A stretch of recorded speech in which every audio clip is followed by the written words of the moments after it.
New details showing the investigation of accused murderer Robert Durst may have been hindered by some faulty analysis. According to a search warrant, 14 years ago, police wanted a handwriting sample from Durst to compare it with an envelope and note tipping them off to Susan Berman's murder in Beverly Hills. She was a friend of his. The idea being that whoever wrote the letter telling them about the murder also pulled the trigger. The warrant claims a police handwriting analyst concluded the letter came from Berman's friend and manager, and that a supervisor basically rubber-stamped that conclusion.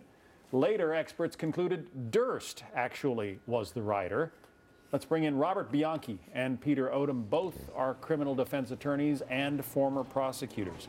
So Susan Berman was murdered in December of 2000. In 2001, this handwriting analyst for the LA police looked at the envelope that tipped police off to where they could find her body, concluded that it was actually probably from her manager. Then they get the second letter, which Durst had written to her personally. I know this all gets a little confusing, but Durst had written a letter to Berman before she was killed. The handwriting looks virtually identical. How much of a setback was this, Robert, in terms of the investigation? Well, it's obviously a major setback from the beginning of the investigation, but what has happened these many years later is that during this interview, and again, once again, as a homicide prosecutor, it's amazing how people in a narcissistic way want to talk about their crimes. He makes the crucial link by showing the new envelope with the writing that is very similar and spells Beverly wrong, and that was the direct piece of evidence that the prosecution and the police needed to link him to the other envelope. But I would just caution one thing in all of this.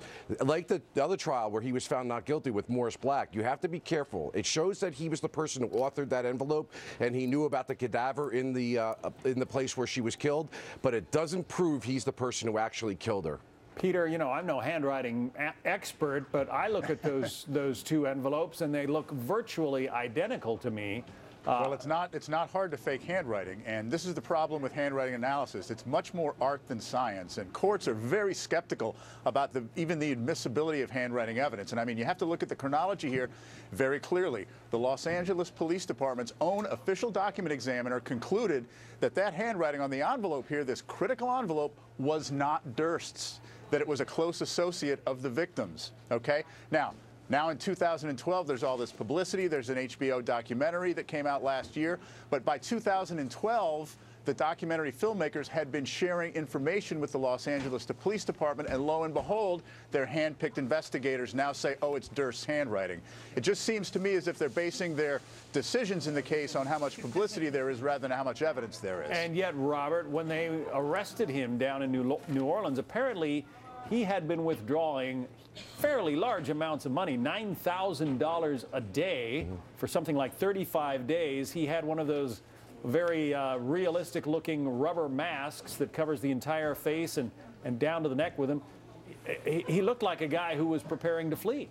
I mean, absolutely. Listen, that's exactly what the prosecutor is going to allege and exactly what the judge will charge the jury afterwards, that the ski mask, the gun, the drugs, the money, once again, are all attempts by him to flee prosecution and the police. And one thing I'd like to talk about with that letter is, while I agree handwriting exemplars can be subjective in nature, they're going to do a double comparison here. But remember, context, as Peter said, is very important.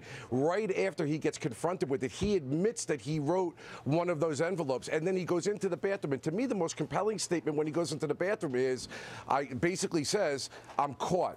And essentially says, and then goes on and rambles on. So the prosecution now has a strong link. And when you link that with the evidence that was taken and seized in this case, and the ski mask, or not the ski mask, but the mask, and all the money, as you just alluded to, they're going to piece together very clearly that he was afraid and fleeing the jurisdiction because he knew he made a huge mistake. We're going to keep viewers updated on this case. We have to say goodbye. Peter, I owe you the last word next time. Peter Odom, Robert Bianchi. Thank you. Nice to be here. Thanks, Sean. Thank you, Peter.